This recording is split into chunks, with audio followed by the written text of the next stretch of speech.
À toutes et à tous, amis fidèles de Natistan TV, bonjour et bienvenue à l'émission La rencontre hebdomadaire via Vox de ce mercredi. Réuni mercredi 15 mars 2023, sous la présidence de son Excellence Patrice Talon, le Conseil des ministres a opté pour la prise d'énormes et importantes décisions, au nombre desquelles les mesures normatives avec l'adoption des décrets portant approbation des statuts modifiés de l'Agence nationale de promotion des patrimoines et de développement du tourisme, désormais dénommée Agence nationale de développement des patrimoines touristiques. Puis, composition, attribution, organisation et fonctionnement du Conseil national de lutte contre le VIH-Sida, la tuberculose, le paludisme, les hépatites, les infections sexuellement transmissibles et les épidémies. Sous la rubrique des communications, on note l'amélioration de la régulation du secteur des jeux de hasard, d'argent et de paris, puis la mise en place d'une plateforme de contrôle. En effet, pour s'adapter à l'évolution des pratiques intervenues ces dernières années, il urge d'actualiser la législation applicable au secteur en mettant en place un dispositif performant de contrôle. Ceci permettra notamment d'assurer une meilleure supervision, le traitement plus équitable des opérateurs de jeux afin de stimuler la concurrence et la création de valeur, le renforcement de la lutte contre les activités illicites, la protection des populations vulnérables exposées aux risques d'addiction, puis de préserver les mineurs et promouvoir le jeu responsable. C'est donc à cette fin que le Conseil a autorisé la contractualisation avec un cabinet spécialisé de juristes ainsi qu'avec un opérateur expérimenté en vue de proposer une amélioration de la régulation et de procéder à l'installation d'une plateforme de contrôle. Toujours dans la rubrique des communications, l'acquisition de divers équipements au profit du Groupement national des sapeurs-pompiers a été de mise. L'objectif poursuivi en décidant d'acquérir ces équipements est de renforcer les capacités d'intervention des centres de secours et de permettre aux agents d'être plus réactifs et diligents.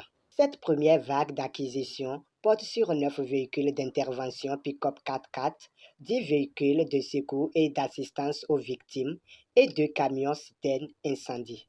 Ainsi, le ministre de l'Intérieur et de la Sécurité publique accomplira toutes les diligences nécessaires à la contractualisation avec les sociétés retenues en vue de la livraison dans les délais requis de ces matériels. Par ailleurs, dans le but d'optimiser l'efficacité et la qualité du service aux populations, le gouvernement a engagé des réflexions pour une réforme d'envergure de l'unité des sapeurs-pompiers.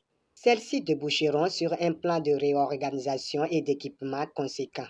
Parlons dès à présent des conditions de commercialisation des noix de cajou de la campagne 2022-2023.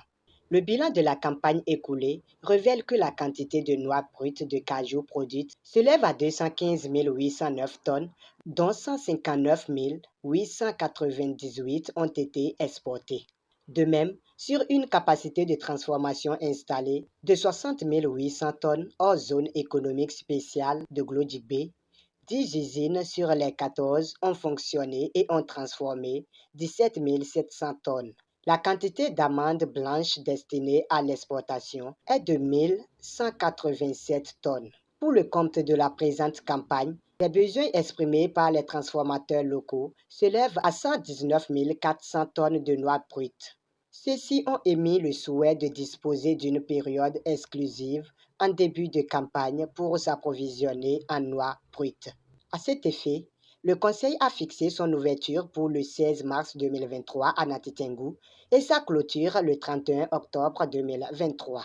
Il saisit l'occasion pour inviter les différents acteurs à s'organiser en vue de garantir sa réussite au milieu des intérêts de tous. De même, et sauf autorisation expresse, l'exportation des noix de cajou par voie terrestre est interdite. Pour ce qui est des rencontres et manifestations internationales, le Conseil a autorisé la participation du Bénin à la conférence des Nations Unies sur l'eau à New York, aux États-Unis d'Amérique, du 22 au 24 mars 2023. Puis, l'organisation à Cotonou du 18 au 20 octobre 2023 de la 43e Assemblée générale de l'Association internationale des maires francophones. Au cours de cette rencontre hebdomadaire, les nominations suivantes ont été prononcées. présidente de l'Institut national de la femme, Madame Huguette Bokpe Nyagadja, secrétaire exécutive de l'Institut national de la femme, Madame Flore Denami Djinou, au ministère de la Santé, secrétaire exécutive du Conseil national de lutte contre le VIH-Sida, la tuberculose, le paludisme, les hépatites, les infections sexuellement transmissibles et les épidémies, Madame Agbeche Anita Carole Wadayi. Chers téléspectateurs, téléspectatrices, c'est top et fin de l'émission La rencontre hebdomadaire via Vox de ce mercredi. Merci de vous abonner à Natistan TV pour rester collé à l'actualité nationale et internationale.